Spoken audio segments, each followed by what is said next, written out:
Good morning. This is the ninth episode, I believe, of the Weathering the Storm workshops. And we are excited about the topic today. The conversation we're going to be having is about unmasking your business. And so, if you're a business owner of any size, it's going to be a great conversation, I think, today. And the Weathering the Storm workshops are really intended to give you nuggets that you can take away, some tools or some concepts that you can really take away and apply into your business. And so today's session is going to be no exception. The Weathering the Storm workshops are brought to you in partnership with Profit Creek and Rectify Partners. We've also partnered with several great organizations throughout the area here. So Idaho Department of Commerce, Idaho Technology Council, SWEMA, by Idaho, Gavent Executive Networks, Zions Bank, and Idaho Aerospace Alliance. I hope I haven't forgotten anybody. Have partnered with us. Also, the Meridian Chamber. I think I may have missed Meridian Chamber, but if not, I gave them two plugs. So, but really, we just really appreciate the partners for helping support this and get the information out. What we'd encourage you to do is, if you have any questions as we're talking today, go ahead and put those in the chat, and we'll be having a time for question and answer at the end. And then we'll also be recording this and putting this out on our website, wtsworkshops.com. And the archive of the video will be going there, as well as the ebook that will be coming out probably later this week. So that's our housekeeping. So let's go ahead and get started. So the concept for today, the unmasking your business, is really about this idea of saying that there is a lot of value in the business, and how we operate our businesses for the long term really affect the short term. A lot of us are either inundated with almost crisis mode of all the things that are going on right now, or our businesses are going great and we're struggling with how to keep up with them. And so what we want to do is make sure that we're doing the things right and making the right decisions today. That's not going to just only get us through this immediate storm that we're in right now, but it's also going to take us through in the long term. And so what I'd like to do, so we have four speakers. Pete Butler is going to kick us off here. Pete is with Valtrend. And then we're going to segue over to Randy Sidaway with Polestar and Jason Williams with BBSI.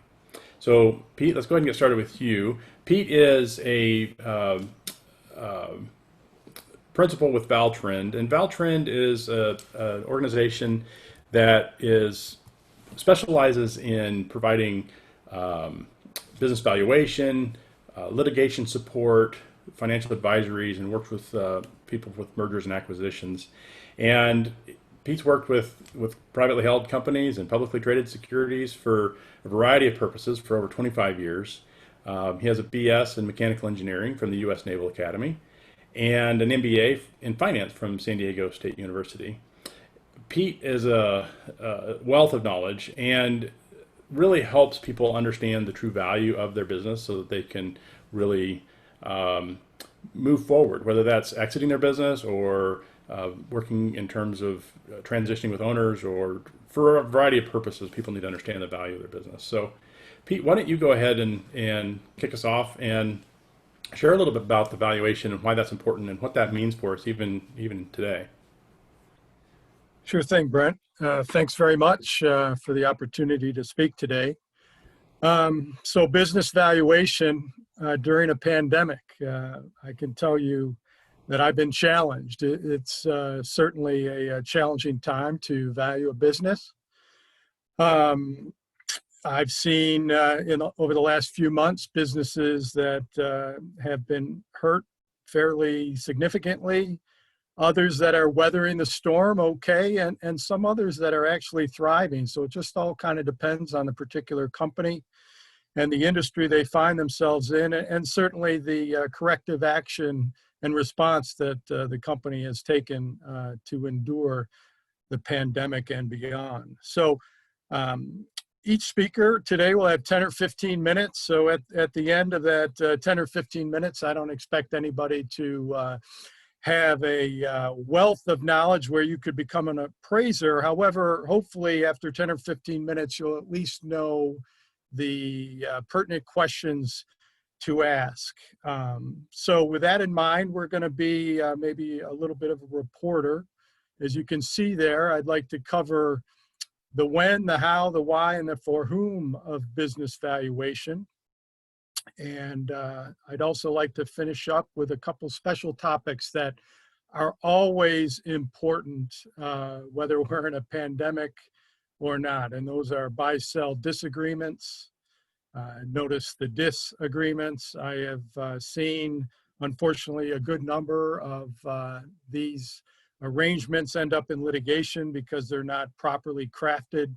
And also, I'd like to quickly comment on rules of thumb. Most business owners, I'm sure, who are on the phone probably have a vague idea, if you want to call it that, what at least the rule of thumb is in their industry.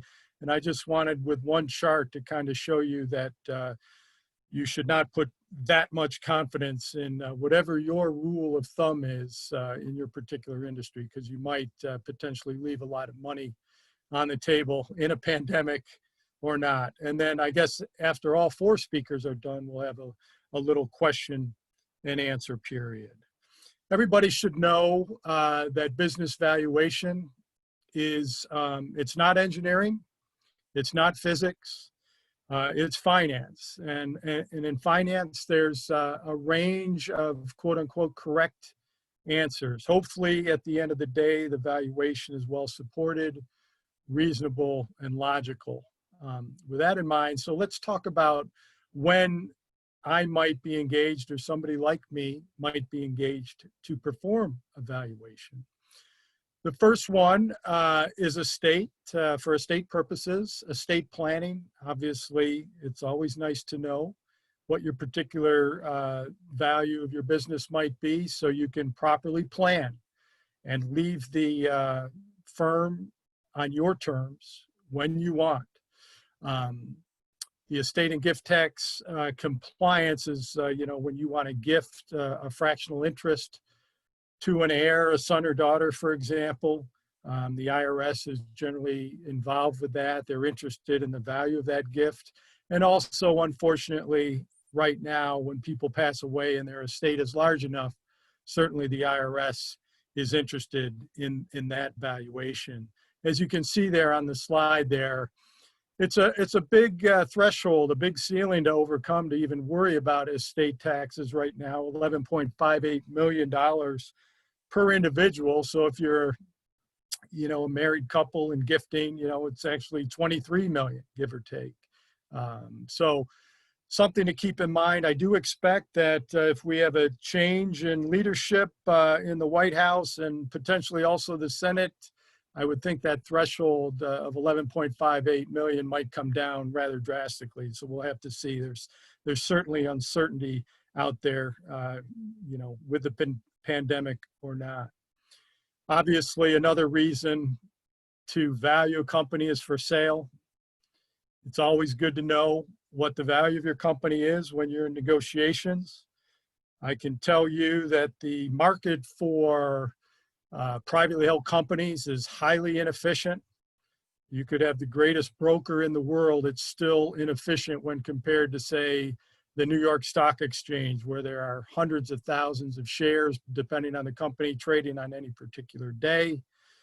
Wall Street stock analysts covering the particular company. None of that occurs in the privately held company world. So if you come to the negotiation table and you're winging it, you potentially could lose a lot of money at the negotiation table and not even know it, obviously.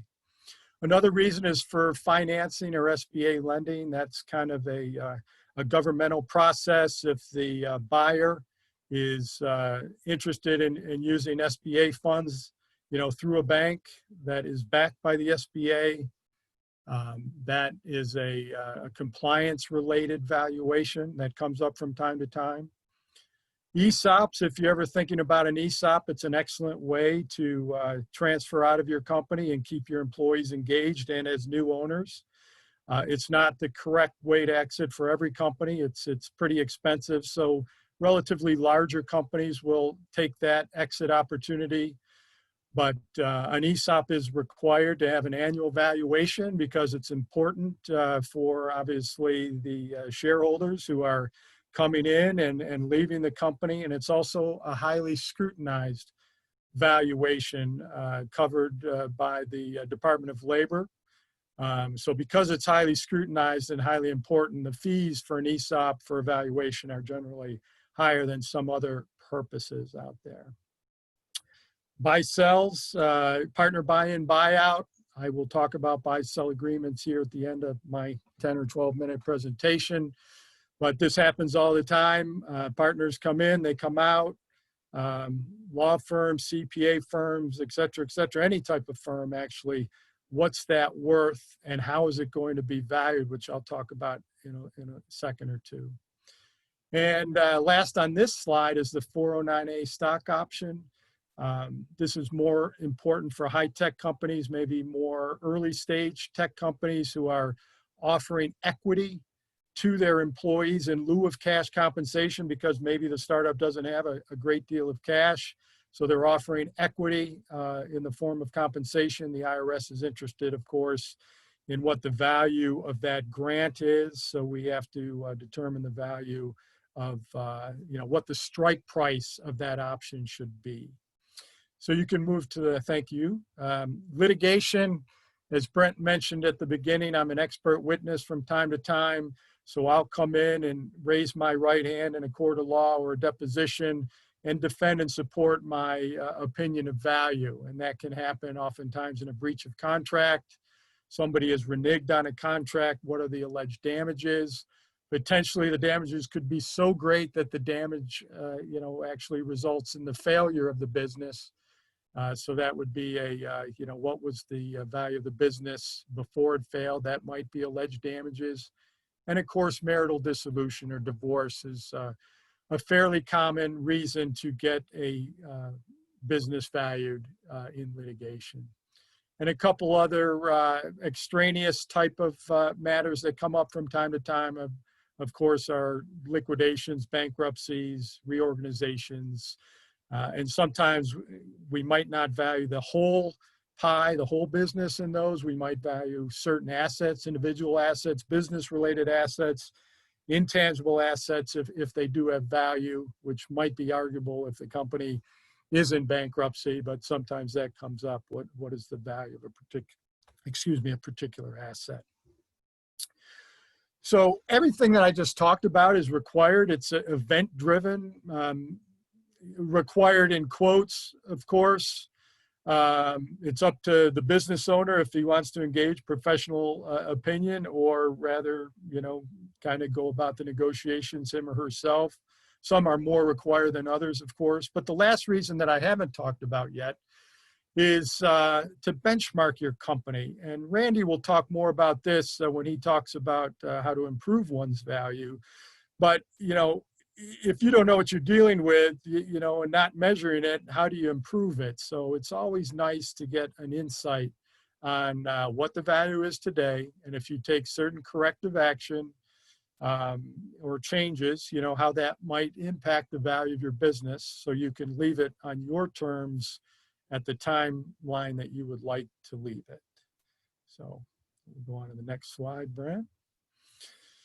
Okay, so in the next minute or so, you won't become appraisers, but you'll understand, hopefully, when you see a valuation report, what's going on a little bit.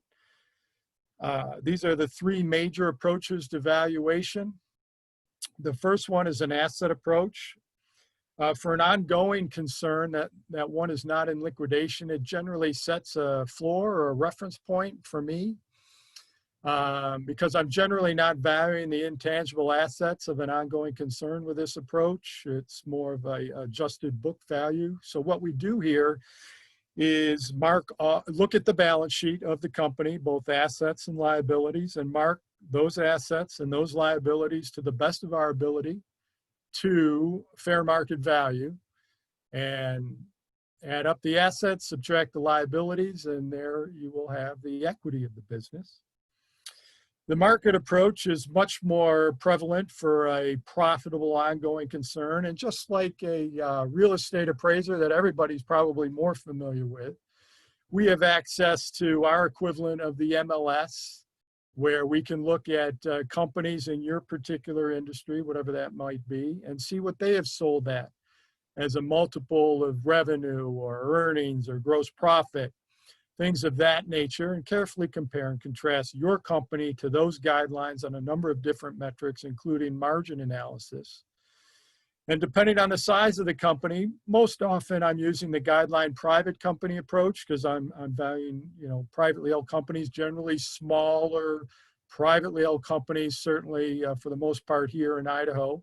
But occasionally an appraiser will value a very large company, such as, for example, if I was asked to value Simplot, well, you can bet that I'd be looking for guideline publicly traded companies and what those companies were trading at as a multiple of earnings, as opposed to looking at, some small, very small privately held company. Last but not least is the income approach. This arguably might be the most theoretically correct way to value a business. It's also the most challenging, in my opinion, and there's a couple different methods underneath that approach. But both methods project into the future. One is a more stable state projection, which is the income capitalization method. And the other one is the discounted cash flow method, where, if we have potentially expectations of substantial growth, we might use a discounted cash flow method where we would project over the next 5 years into the future. We all understand that nobody has a crystal ball. I wish I had a crystal ball, but I don't. So these projections are risky. And because they're risky, nobody has an idea exactly what the future is. We will bring those projections back at an appropriate risk-adjusted discount rate to calculate the present value of that income stream.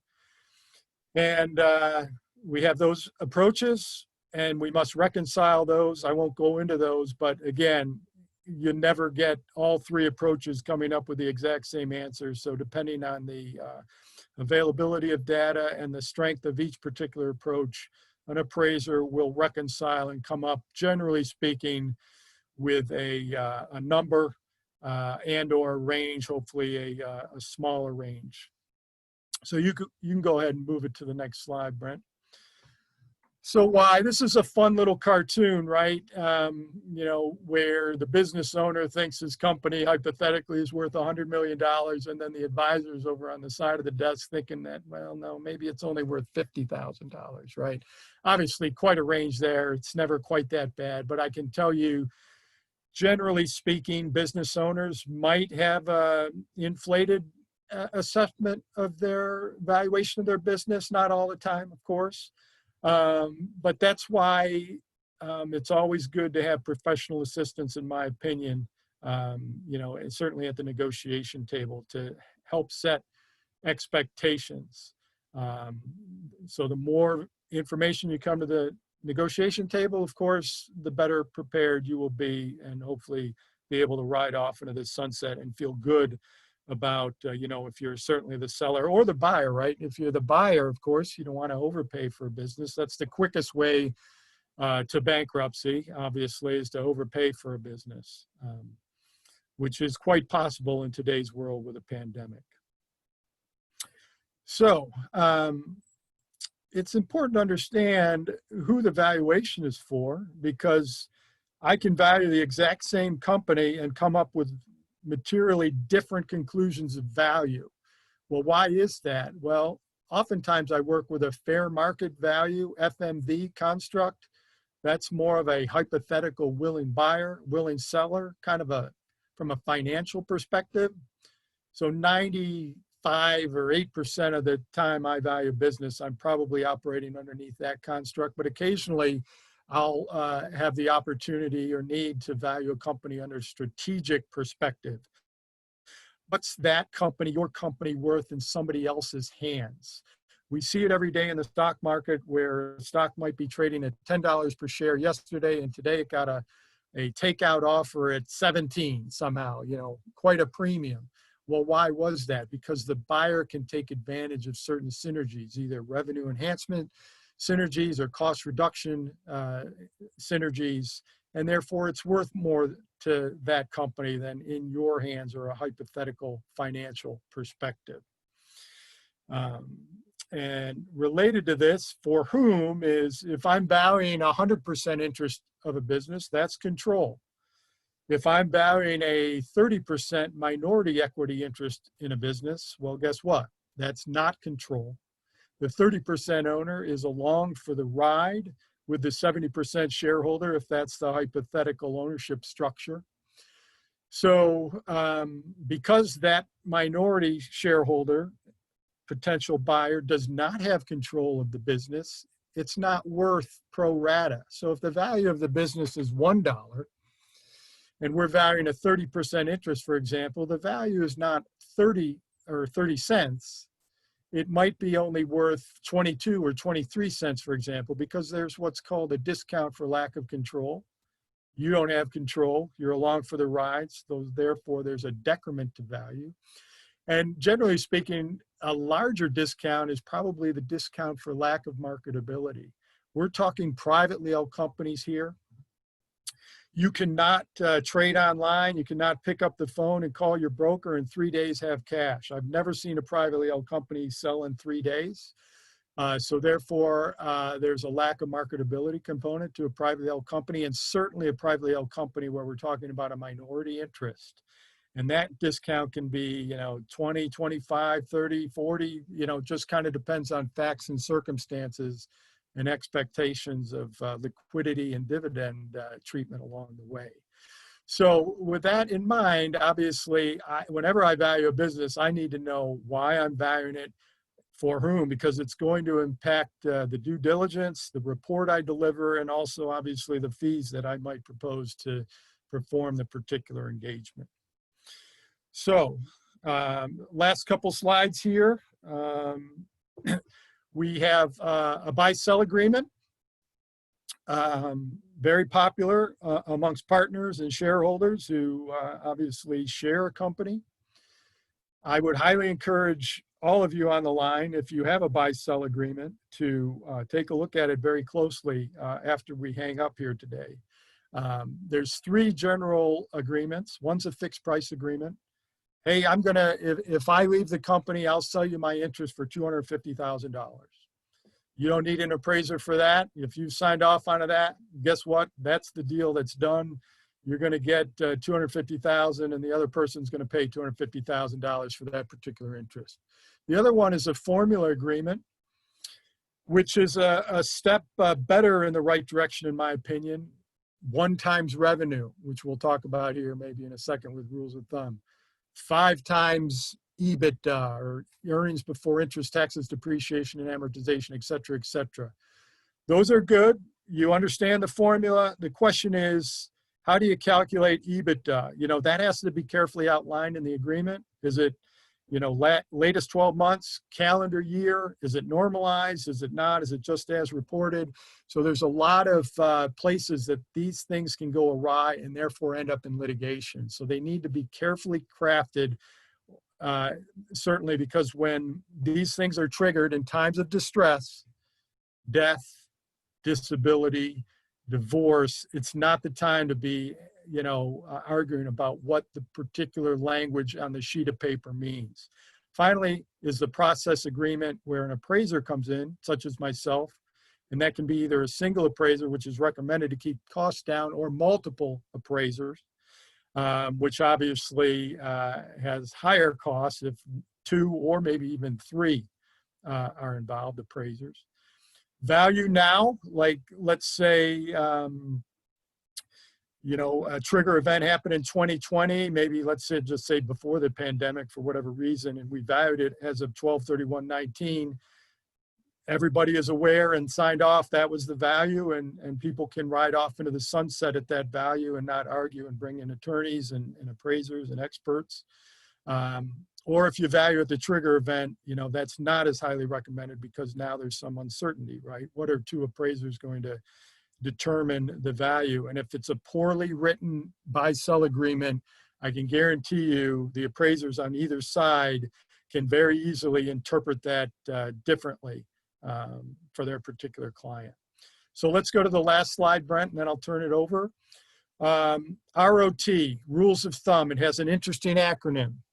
So those of you who think that you know the rule of thumb in your particular industry, that's good only up to a certain extent.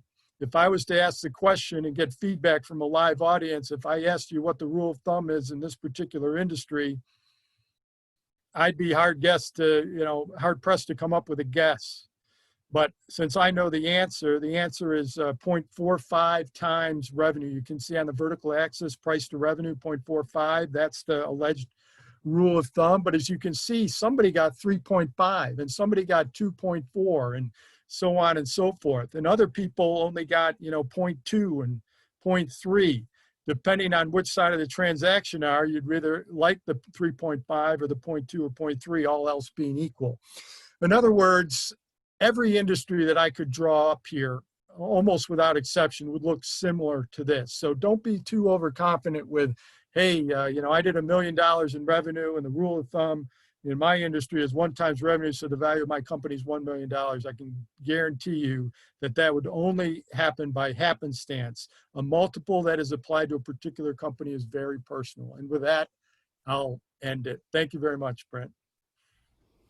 Hey, thanks, Pete. That's some great information there. And I know it's a lot of information to cover. I think the cool takeaway from that is really to understand there's so much that goes into the valuation of a business, and how do you look at that and make sure that you've got the right mix, that you're doing the right things, and got the right partners involved to help you with that. So, thank you for sharing. So, Randy, I want to bring Randy on, and Randy is an exit strategist with Polestar. Randy and Janine are partners with Polestar Entrepreneurial Group, and they really help people navigate the process of transitioning from their business. But unlike Pete, which is involved in different transactions along the way, Randy and Janine really help along the whole process of working with the business and help them really grow the value of their business. So, Randy, why don't you go ahead and kick off here, and I'm going to go ahead and get your slides started while you're getting introduced. So awesome. Thank you, Brent. I really appreciate the opportunity to present today. And Pete, thank you for that introduction to valuation. Well done. And it certainly lays a foundation for what I'm going to talk about. Let me first start off with a little bit of history of Polestar, of our company. You want to go to the next slide there, Brent? there you go. Janine and I started the company several years ago. Before that, we ran a CPA firm, and we used to kind of joke about all of our business clients that we're going to retire and sell their business in 3 to 5 years. In fact, I'd meet with them monthly, sometimes quarterly, annually, and every time I met with them, it's in 3 to 5 years, in 3 to 5 years. 3 or 5 years had gone by, it was still 3 to 5 years. And we thought that was kind of funny. And then all of a sudden, we realized it really wasn't that funny. And we started to ask ourselves, why is that? And we determined that even though our clients were really good at what they did in their business and operating their businesses, they really didn't know what to do about setting a stake in that 3 to 5 year, and they didn't know how to start that process. So we decided that we could come up with some systems and procedures to help them put a stake in that. It didn't take us long to realize that 3 to 5 years is a myth. And once a client realized that they had the financial wherewithal and that it became real to them psychologically, then that 3 to 5 years kind of melted, and it became more like a 3 to 6 months or a 3 months to 2 year process realistically. And so we started working with that and got a lot of satisfaction and just grew Polestar from there. We also learned along the way, in fact, very early, that people that do internal transitions have very few resources to help them get that done. And we decided we would focus on that to some extent and really put a lot of time and effort into internal transition, selling to a key employee or key employees, or transitioning to a family member. And a lot of times those are not even considered because the perception is that the founder or seller has to carry all the risk. But that's very much not true if done properly. There are ways that that founder can walk out of that business in an internal transition with most, if not all, of their cash up front and walk out not having to worry about it. So Polestar, we are not business brokers. We don't list companies. We don't go out and find buyers. But what we do is we help businesses prepare to transition, prepare to sell. We help maximize the value so they can sell at the top price. And then we help the business owner go through the entire process of selling, preparing for a business broker if need be, and then we interface between the client or the founder and the business broker. We also interface between the seller or founder and the attorney and help them through that really scary legal process. And we just help the process all the way from start to finish, get through due diligence and actually close. A vast majority of business owners, when they look back, or former business owners, when they look back, they really regret the way, or they did not enjoy, or the way that the transition happened. And our goal is to solve that problem and make sure that our clients at least have peace of mind when they walk out that door, and they don't regret the way it was handled. And they feel that they've done the best for them, their people, their customers, their vendors. Go ahead and go to the next slide, if you would. A long time ago, a very wise man taught me that the only reason to own a business is to sell the business. I vehemently disagreed with that for a few years, and it took me a long time to come to a realization that he actually was right. And if a person owns a business just to provide income for the current purposes, then that's really a mistake. And that business owner is just wasting business oxygen, and should probably divest to get a job working in management or working as an employee in the same process. They'd probably get a raise and probably get a whole lot more free time, and we know there'll be a lot less stress. But for the entrepreneur who enjoys building businesses and enjoys that challenge, there's nothing more satisfying than building a successful business and harvesting that value at the end of that owner's business cycle. We believe very strongly that there are two paychecks that a business owner gets. The first paycheck happens along with the normal payroll that all the employees of the company get, which is their payment for services that they render. A business owner may provide management services, entrepreneurial services, or even work as a technician inside the company. And the truth is that most small business owners do all three, and they earn that first paycheck. The second paycheck, though, might be the most important and definitely larger, and that's that paycheck they get at the end of the process when they actually harvest the value and sell that business. Pete mentioned that in the rules of thumb specifically, and as they go through and value a business, that value is often stated as a range of cash flow or a range of EBITDA. And EBITDA, in our opinion, is just a fancy way of saying cash flow. So it may be that an evaluator comes to you and says, your business is worth 3 to 5 times EBITDA or 3 to 5 times cash flow. And we asked ourselves years ago, why are some businesses in an industry worth 3 times and some worth 5 times? On the graph that Pete showed us, there were some businesses that one traded at 3.5, others traded at 0.2 or 0.3. And why is that? We determined that there are 8 factors that are indicative of which end of that size of that scale that you're going to fall on in valuation. When a potential buyer looks at your company, they're going to the value to them is based on the risk. And there's 2 risk factors that specifically apply. One is the risk of continuity of cash flow. The other is the risk of transferability of that cash flow. And as you decrease those risks to a potential buyer, then that's going to move you further over to the right on that scale, and you're going to be at the top of the scale rather than at the bottom of the scale of that valuation. Well, those 8 drivers are on the screen now, and I'm going to take a minute and go through each one very briefly. The first one is financial performance, and as you can probably guess, that deals with the profitability of the company. But I want to add to that it's not just the profitability that matters, it's the profitability as compared to the industry average and what your competitors are doing. If you're below average, you got some work to do. If you're above average, you're probably going to be worth a premium. The second point on this is that the annual revenue is often looked at. Are you a very small fish in a big pond? Or are you a whale in a pond? And that in and of itself, on both sides, carries risk of transferability and continuity. Last but not least is the revenue that you're earning, your gross revenue. Is it growing? Is it shrinking? And how do you compare to other companies in your industry? Finally, on financial performance, and it's very important, as Pete will back me up on this, I'm sure, is the quality of your books and records. Can a potential buyer really trust and rely upon the information that they've given? And during what's called the due diligence phase of the transition, they're going to come and dig into your bookkeeping and your record keeping. And if they find all kinds of mistakes and anomalies that don't support the information you've given them, then their trust goes down and that risk goes way up. So keeping accurate books and records is very important. Do you have a CPA issued financial statement? Is it audited? Is it reviewed? Is it compiled? If you don't know the difference between that, you should probably have a conversation with your CPA. And I'm not advocating that everyone needs to have audited financials, but you do need to have adequate, trustworthy financial records. Other records of the company are also important in decreasing that risk. The systems manuals, safety records, corporate records all come into play during the due diligence phase.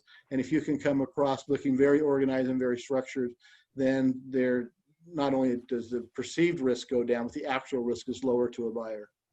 The second driver of sellability is growth potential. Is your industry increasing or decreasing in size? Is your market share in the area increasing or decreasing? Do you have the ability to increase your market share, and how difficult would that be? And last but not least is, could you add additional products or services to your offerings in order to create a larger market share and add to your cash flow? The third factor or driver of sellability is a Switzerland structure. Does your company depend upon a few customers, a few products, or a few employees? What percentage of your revenue is derived from your largest customer or subset of largest customers? What percentage of your revenue is derived from your largest or most profitable product? And last but not least, what percentage of your revenue could be credited to a small group of employees or managers in your company? All of these items add risk, because if you lose your largest customer and that's 80% of your revenue, then that buyer has just lost a significant percentage of their investment. So they're going to look towards those things as negatives, and you want to make sure you've got a broad offering to a broad group of people, and that your employees are well trained and stable. The fourth driver is evaluation teeter-totter. Does your cash flow teeter and totter as you go throughout your business cycle, monthly and quarterly cycles? How do you get paid by your customers? Do you get paid up front? Do you get paid at the time of service? Do you get paid after the service or product is delivered? Do you act as the bank unintentionally for your customers? When a buyer buys the company, they most typically will write two checks. The first check is a sales price, which goes to you. The second check that they write is the money they put into their new company to provide working capital. The smaller the amount of that second check, the more cash that's available for that first check, and the higher the value of the company, the less risky that transition is. So if they can immediately derive cash flow and your cash flow can continue without interruption, that decreases those risks. The number 5 on our list of 8 is recurring revenue. Virtually every client we meet with, the first time we bring this up, will tell us, well, there's no recurring revenue in our industry. It's not possible. We don't have subscriptions. We don't resell razors every month like the razor clubs that you can join. But we found, as we talk with our clients, that virtually every industry, I guarantee you, there is a way to derive recurring revenue. What percentage of your revenue is recurring? And the higher percentage, the lower the risk. And I think more important, in my opinion, is what percentage of your customers give you recurring revenue. I think that having multiple or lots of customers giving you a little bit of money each month or each quarter is very important, because that's one more tie from that customer to your company, which decreases the risk of transferability, increases the risk of continuity of that cash flow. It just takes a little bit of getting out of the box and doing things that maybe your competition isn't doing. Number 6, monopoly control. This is probably backwards from what you're thinking. I like to think of the monopoly control as a unique core differentiator. What differentiates you from your competition? And do you have a monopoly, or do you have control over the products or services that you offer and sell, or do you just sell a commodity? What's the risk that another low-cost provider or seller can move into our market and take your product out from underneath you? What is the risk that your product will become obsolete and that a buyer won't be able to replace that in a cost-effective manner? Do you have a niche product that is unique to you? Do you have a unique delivery or servicing method that is unique to you that would be difficult to copy? These things add value. They decrease risk and add value. Number 7 is one of my favorites to talk about, customer satisfaction. If I were to ask you to raise your hand if you provide excellent customer satisfaction, I'm going to guess, and I would hope that all of you would raise your hand. But can you demonstrate that customer satisfaction? What percent of your customers are very satisfied? What percent of your customers refer business to you? And more importantly, can you demonstrate that to a buyer? Do you have statistics that are documented to show the customer service or level of customer satisfaction that you have? And almost as important is, what percentage of your customers have filed written complaints within the last year? And how did you dispatch of, or how did you deal with those written complaints? What is your level of customer service, and how do you focus on that? Last but not least, and possibly the biggest of our 8 drivers, is the hub and spoke, which I like to refer to as the hero model. Ask yourself, what percentage of the customers of my company know me by name? What percentage of the customers in my company ask for me, or am I involved in virtually every transaction or interaction they have with the company? What percent of revenue is obtained by me or by my fellow stakeholders? And the answer to that is a little frustrating, because we were taught as we came through business school and up through the ranks, if we didn't go through business school, that it's all about relationship and building relationships. And now I'm telling you those relationships are a negative. Well, the relationships aren't a negative. It's the relationships are with you and not with the company that are a negative. You need to work on transferring those relationships to other team members in your company and to the company itself. How much money have you spent on training your management team in management and leadership skills? How much money and time and effort do you put into training your sales team and your technicians? The acid test on this one is, if you suddenly got called out of town because your mother-in-law was ill and she lived in an island in Alaska, and you had to go live with her for 3 months and take care of her, and had no access to internet, cell phone, or Zoom, what would your company look like when you got back 3 months from now? And if that result is not pretty, then there's a lot of work to do in this driver. And it is, quite frankly, the driver that has the most potential for increase out of the 8 drivers. Go ahead, Brent. The value builder score, we have on our website a simple assessment that takes 10 to 15 minutes to complete, doesn't cost anything. But it helps you quickly assess your company on these 8 drivers. If you take that assessment and you're in that 50 range, you're probably going to be a little bit closer to the left or the lower end of that range of values. If you are in that green range, it tells you you're pretty much in that right side, or that higher side of that. Now, as you improve each of these areas a little bit, the results on the company overall can be drastic, because they build on each other. And as you increase that multiple, you're also correcting problems within the company. And so you have a higher multiple of a higher cash flow. And so the value of the company grows at an exponential rate as you address these issues, or to build the company to be sellable. And then the unexpected consequence that we see with our clients as they work on these areas is that after a year or two, they have less stress, they have better cash flow, they have less employee and customer hassles, and they actually enjoy going to work again. They remember why they started the business in the first place, and many of them decide that they don't want to sell their company after all. They want to keep it for a few more years and harvest some income before they harvest the value. And we consider that a huge victory for our customers. Next slide. We're at a unique time in our business lives right now with this COVID disaster, and some of our homes have been destroyed. Some of them have been slightly impacted. Some of them have been impacted in a positive way. But no matter what industry you're in, you have the opportunity right now to choose to rebuild. And you can choose, next slide, you can choose to rebuild the same home that you had by letting circumstances drive that rebuild, or you can be a little bit more proactive and decide you want to build the home of your dreams, and really build that valuable company that's going to provide for you throughout your golden years and get you into that next phase of life. I want to thank everybody for taking the time to listen to me today. Thanks, Brent, again for the opportunity to present, and I look forward to questions at the appropriate time. That'd be great. Thank you, Randy.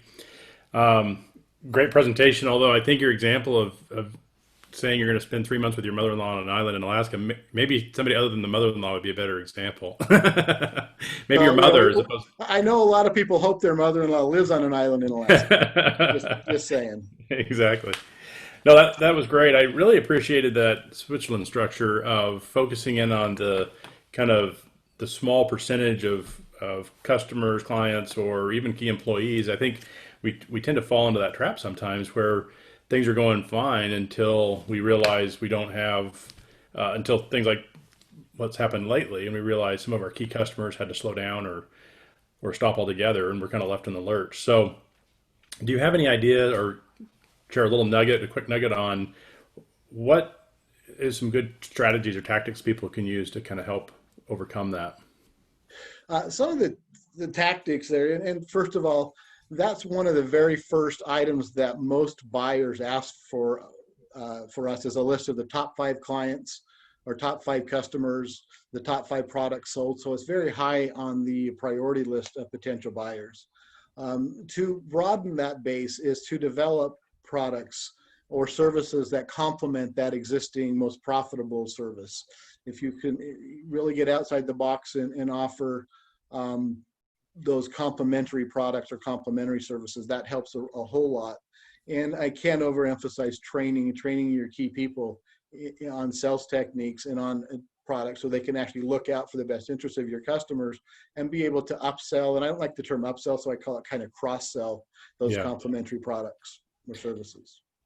Yeah, and the importance here is that this is great when you're looking at selling, and I want people to understand that this isn't all about just selling. This is things you can be doing today that are going to help you in today's crisis that we're dealing with for some of us, or even if things are going robust. I think this is very important, maybe even especially if your business is really going robust and you're dealing with these, you've got a limited number of clients or customers because things are going great. You're really even it's almost a false sense of security, right? You're really not as in a good a position as you think you are, even though maybe cash is coming in. You're vulnerable, and so we really wanted to bring this up from your perspective of the exit and the transition side of things, but really help people look at their business today and say, how am I structured? Am I structured strong and well? Yeah, you're gonna exit your business, like you like to say, you're gonna exit your business at some point. So you need to be prepared for it and do it right. So. Yeah, over 50% of business owners exit their businesses involuntarily. Yeah. And so we often joke, but very seriously joke that not every business owner needs a transition plan, just those business owners that love their families. Exactly. Because you never know when that tragic event's going to happen. You never Exactly. know when you're going to be forced to exit. And if you've got a plan in place, then you can just easily slide into that. I know of a man who was diagnosed with stage 4 cancer. He had a great transition plan. He was diagnosed on a Saturday, and on the following Wednesday, he had signed his business over and executed his plan and was able to then focus on his health and his family for the remainder of his life. He Yeah. lived for about 1.5 years after that, but it took him literally 4 days to Nice. transition because he had that plan in place. Well, he Hadn't didn't have. planned on transitioning for a long time, but circumstances hit, and he was forced to do that. Yeah, and you don't have the stress of all that trying to on top of everything else. So fantastic. Well, great. Thank you, Randy. I appreciate it. Let's bring Jason on. Jason Williams is with BBSI. BBSI is one of the largest PEOs in the nation, and if you're not sure what a PEO is, Jason can explain it to you. But basically, they deal a lot with HR and payroll and that side of the business. One of the cool things I like, Jason, is the stat that you have 92% retention rate with your clients. That's pretty impressive. So there's obviously something going on there that's you guys are doing well. I mentioned payroll and HR as kind of their specialty, but really the thing I like about BBSI as well is that they take more of a holistic approach with the ownership and really helping the owners look at their business and see areas that maybe they need help in, or just kind of give them clarity and visibility to those types of things. So it's been great to partner with BBSI.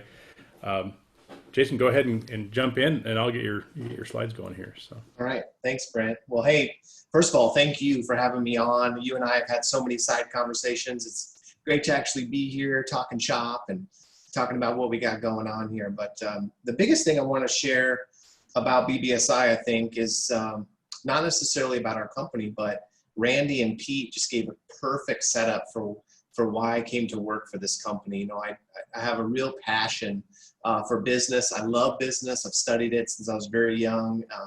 My wife and I have actually run several small businesses and been quite successful in those. And the reason I got involved in my past career, my current career, was because I just wanted to be around those business owners. I wanted to be around my friends, people that are entrepreneurs. I like helping them. I like assisting them. I like coaching. And I like learning too. So BBSI came into my life and I wanted to know more about it. And, you know, they talk about what they are as a PEO. I didn't even know what a PEO was. I had to Google it. But when you really understand it, it does go around what Brent said. You know, we focus on these main factors: the payroll administration, the HR consulting. We have an HR professional here that basically, the one that's in our office, she's a VP level. That was her next step. And so it gives that HR support to all of our owners that we support out in the field. The risk mitigation is there we have a work comp product that we can bundle in around the payroll as well, which we help owners do. So everything kind of a segment in that, and the business strategy is kind of where I focus and what I love. So in a typical PEO, they're taking care of the compliance, they're taking care of the payroll, they're taking care of the HR, the risk mitigation. You've got like this hidden team behind the scenes of kind of what to help you with. And as an owner, I mean, you just heard from Randy and Pete, all those things that you have to look at in your business. I was extremely passionate to come to a BBSI because I was like, hey, I want to help my friends. I want to help these owners in the community. And I knew that Boise, in particular, the Treasure Valley, was just ripe for this and ready for the help that so many owners are just being out there and they're successful and they're killing it. But then it comes time to what Randy and Pete are saying, like evaluation, the people, the structure, all these different things come into place. And really at the end of the day, I just wanted to be, you know, kind of our catchphrase is we're absolutely committed to increasing the probability of success for business owners. That is essentially what we do. It is not about BBSI. A lot of times when you'll hear about our company, it's not from us. It's either from a partner like Brent, or it's from someone in the community that's using our services. And that retention rate that Brent talked about, I mean, that's really key to us. I mean, if you look at us as a company, we're publicly traded, like Brent said. We have 7,200 clients. We're actually approaching about almost 8,000 clients now. This is a little bit old data. We also have 63 BBSI locations. We're in 29 states. We will be a 50-state PEO by the end of this year. So we're very excited about that, being able to offer our services in all 50 states. So a lot of our clients maybe they're located here in Boise, but they have locations all throughout the US. So we're able to support those not only with the brick and mortar locations and our teams, but also our PEO covers that as well. The biggest difference between us and maybe other PEOs is that we're local. So although we're a very large company and we have that compliance and we have that, you know, everything kind of behind the scenes to really take care of small, medium, large business, the biggest key with us is that all of our locations are located within, we try to be 50 miles within each location, and you have a dedicated team that's dedicated for you. So what I try to focus on with owners right now and what's going on, and all of our owners, I mean, this has been an incredible time, to say that, you know, when you're going through a worldwide pandemic, it really, you know, by force, I think it's creating people to really analyze their business and do what Randy was saying, and like, okay, maybe I need to rebuild this house right now. And that's the biggest thing we're working with all of our owners on. And, you know, we have these basic PEO functions down that you see on the screen. We're working in there, but the biggest work that we've been doing lately is the business strategy. You know, we're having owners come in, we're analyzing, we're looking at, and what we focus on here is, it really aligns well with what Brent does at Profit Creek. I know he's going to be sharing some of that, but I love Brent's methodology of how he works with owners, because it's very similar to what we do on the PEO side. I mean, he almost takes it to a 2.0 level of what we do, because it's so detailed in what he does with owners, which is incredible. I love it. But one area, the 6 pillars that we really focus on, when you get into this business strategy section of where we focus, it's the structure. And we feel like all business can be broken down into 6 pillars. And so when you focus on structure, people, product, pipeline, process, and finance, it kind of overlaps the 8 segments that Randy had talked about, and it definitely covers everything Pete talked about in the evaluation side of your business. But if we talk with owners, we actually give them kind of a template, and then they can break these different pillars out at any time and break down their business. It's what I love to do. It's my passion because I love working with the owners through the year. And it's also a big part of our retention rate with owners is, we're not just a payroll service. We're not just a PEO. We're so much more than that. We become that trusted partner, that ally that works in the community, that connects them. So what I want to focus on with you guys today in the next 5 minutes here is I really want to talk about this one category. The first thing we always start with is structure, the structure of your company, how you have it laid out. And we want to see that, we want to hear about that. And then what we talk about is, okay, now let's do, if we 3X your company, what you talked about, the growth or the pattern, or even 2X or 10X for some people they want to look at, what breaks in that structure. Then when we kind of go through structure, we start talking about what I love the most. I mean, we're an HR company, right? Is people. And people for me, that was my background before I even came to work for BBSI. I worked for a workforce design company, and that's what I love to do, is to talk about people and structure. And I loved Randy's slide where he was talking about who are your key people and how does that make, and that can be either an asset or it can be a liability because of who you have in the company. But that is part of your business. It is a key part. And so I love to spend time with owners on people. And I think during COVID right now and a world pandemic, there was no better time to stop, look at your people. And so Brent, can you have a slide that we like to share? It's basically called the ABC player slide. And he's going to share that on the screen a little bit. But my ABC player slide, what I like to do this is we do this on a whiteboard. And I was just telling Brent, I'm getting my fancy owl camera because this is how we're meeting these days. I don't get to meet with you face to face. If you were here face to face, you see over here on this board, I've got a writing board, and I would map this out. And we would take your structure, and then we would take your people, and we would actually evaluate your people as an owner. And I tell every owner, you should be doing this and doing it with your people. So first thing you want to do is kind of look at them and look at your A players. Look at your B players, look at your C players, kind of do an analysis. And you can look at these key traits. And as I'm talking, just take time to really look at this. But the difference between an A and a B and a C player is basically the liability or the risk or the strength of your company.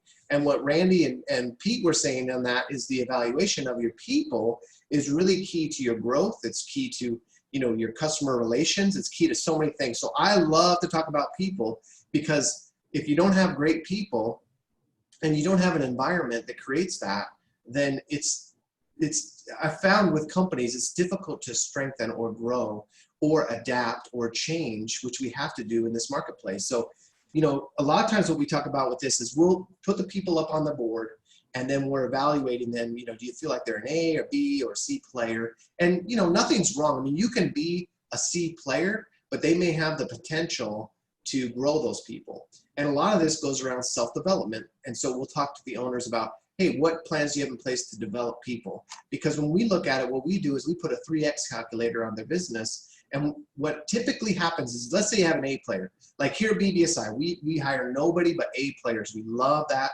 It's our culture, it's who we are. But over time, we know as we grow, if those same people don't grow, if I don't grow, as the leader of the organization here, I'll become a B player. If we grow 3 times, what tends to happen is that B player over time becomes a C player. So what we do is we operate off a 70-20-10 model.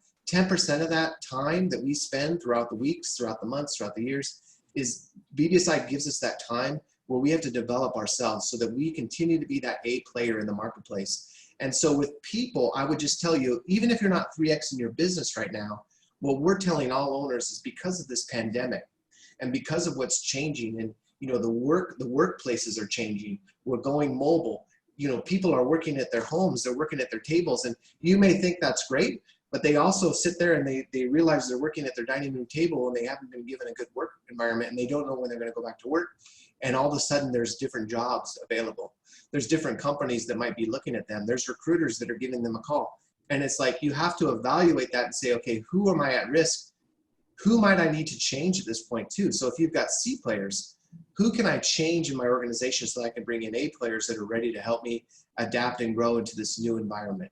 So those 6 pillars that I talked to you about, structure, people, product, pipeline, process, finance, there's a key area there we don't talk about, which is culture. Well, culture actually fills all those gaps. And your culture and your people set the pace for typically where your company's going. So when we sit a lot of owners down, we spend the most time on structure and people. And if you'll focus on this and use some of those tools right now and just take a pulse of your company, I think that's the biggest thing I could contribute to you today, is just really looking at and evaluating, is this the team that's going to take me into 2021, 2022, you know, all the change that we have going. And if it's not, then it might be time to look for those people. And the great ones, the ones that you're looking for that are those A players, typically are working for someone else. So it may be a matter of trying to find those people, working, getting the workforce plan in place to get those things. But, you know, just putting it on paper and understanding where the company's going, mapping that out, maybe taking a new view on that is the biggest thing we're working on today. So I hope that helps you all. Again, thanks, Brent, for letting me come on today. It's definitely been an interesting time right now, and I'm learning just as much as all of you through this. You bet. Yeah, Jason, there's appreciate that. There's a lot there, a lot of information, and I know those deep dives that you do with business owners have been really insightful for them and really help them look at their business and take what we're seeing from Pete and from Randy and bring that down to the ground to what can they be really identifying in their business, and how can they be affecting that change that they need to go, and at least have visibility if nothing else. That's a huge part of it. So, well, fantastic. So with just a few more minutes, what I want to do is I want to take what Jason talked about, and I want to dive a little bit deeper, actually, as we talked about being able to look at the areas of your business and how do you really take that to the ground. And I want you to come away with some things that you can really utilize. So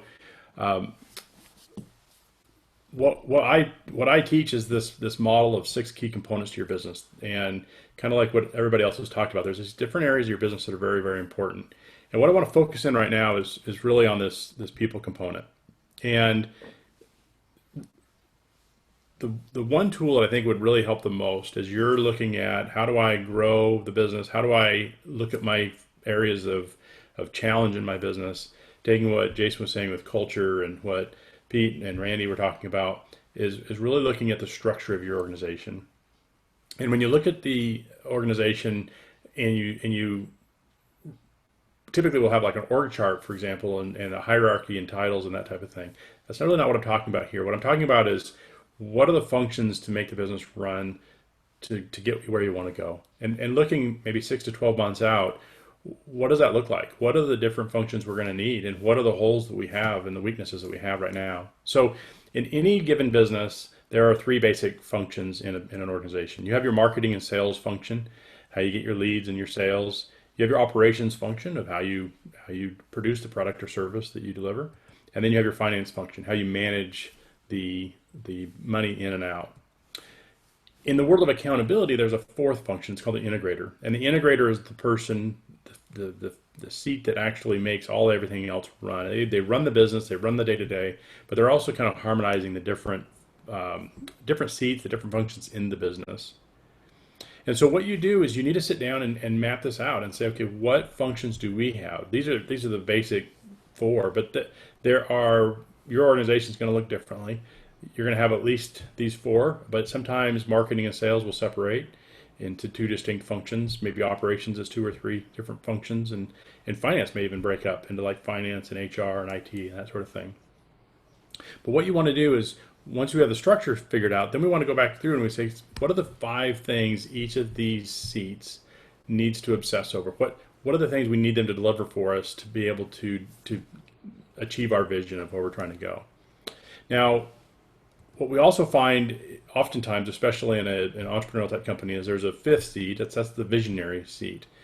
And the visionary is completely different than the integrator. And if you're a founder or owner of a business and you find yourself as a visionary and you do not have an integrator, and you're wondering why things are so difficult and why things are always such a struggle, and you're always having to be in the business more than you really want to be, this will give you a lot of clarity as to why that is. So the visionary and the integrator, like I said, look at life differently, and they have a different approach.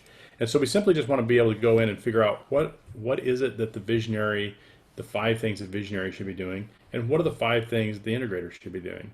And when you clarify that, and if you are the founder and you don't have an integrator, you're going to find that you're sitting in that integrator seat, and you probably don't want to be in that seat. That's probably not something that you enjoy. It's probably not something that you're the best at. You might be able to do it for a time, granted, but it's really not your natural strength.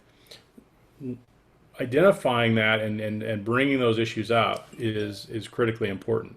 And so this accountability chart really helps you start to see the picture of your organization without putting any people into the seats. This is just saying, what does the organization look like? What does it need to have to function the way we need to function? And then what you can do is you can start putting people into those seats. So once you've created the structure and then you start putting people in, there are tools to be able to identify, is this person the right person? Do they get it? Do they understand how to do the job? Do they even want to do the job? There's a lot of people doing jobs they really don't want to be doing. And do they have the capacity? Do they have the mental and emotional capacity to do the job? But also, do they have the training and the time that they need to be able to do the job?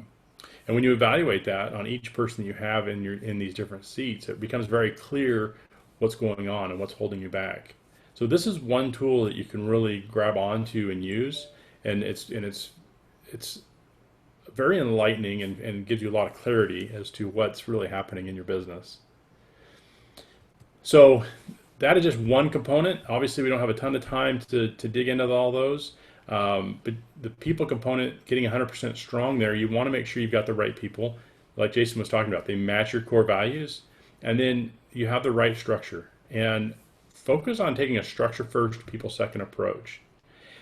When you do that, you're going to be in a much stronger position. So if you remember what Randy talked about, is having key people in place and disseminating those relationships and that information down to them so that the organization can run, even if you're visiting your mother-in-law in Alaska. This is important to make sure that you have it correct. And it's a tool that you can utilize right now in your business. You can work on that this week and map this out and kind of see where are we at in the structure of the organization, and where are our gaps and where are our weak spots. So with that, what I want to do is I want to go ahead and bring everybody back, and we'll go ahead and open up for Q&A. If anybody has any questions they want to bring, we don't have any in the chat that I see yet. So if you asked a question and I missed it, please bring that back. But is there any questions that anybody has? You can raise your hand on here and I can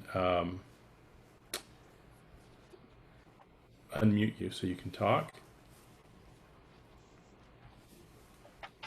And while we're waiting for any questions, Randy,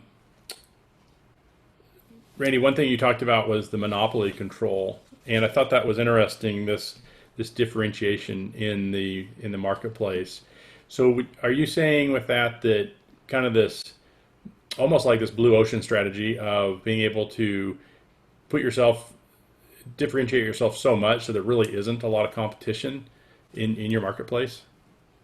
Well, I think that, first of all, you caught my attention with Blue Ocean Strategy. That's a great book, and it's a great theory, by the way. So there are two different types of unique core differentiators. There's the actual differentiator, which is the fact that your product is just different than everybody else's.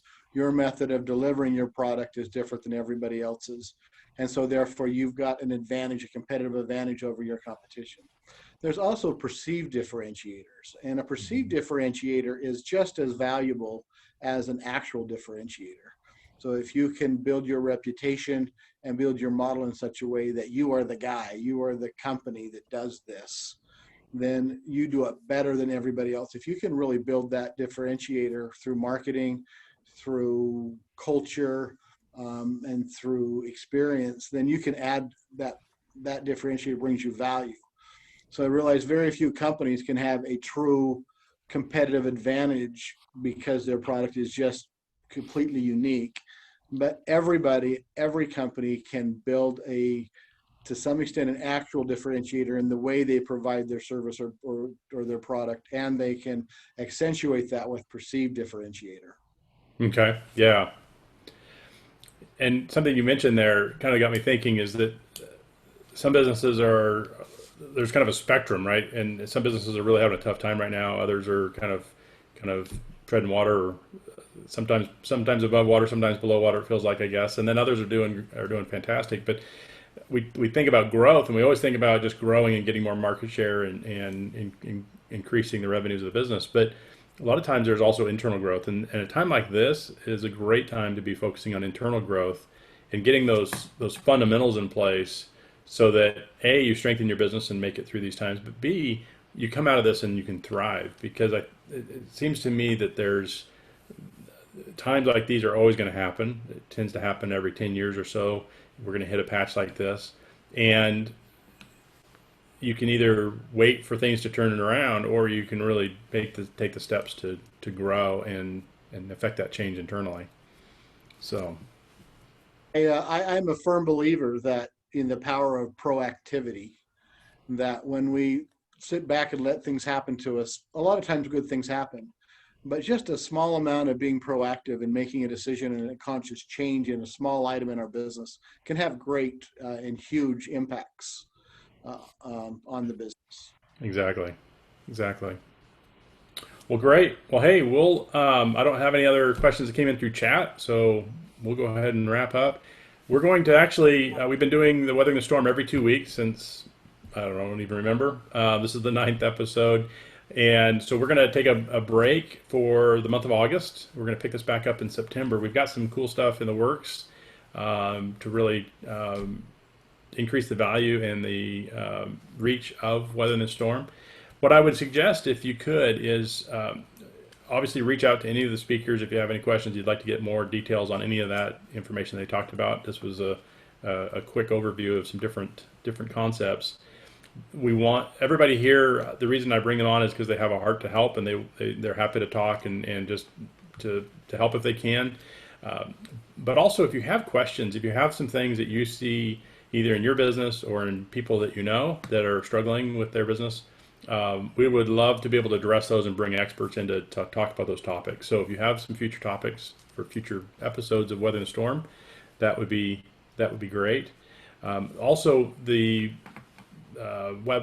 video is going to be archived, as well as the ebook, and so feel free to share that with your network and share that with business owners and friends that you know that might benefit from this information. So thank you so much, and we will catch you in September.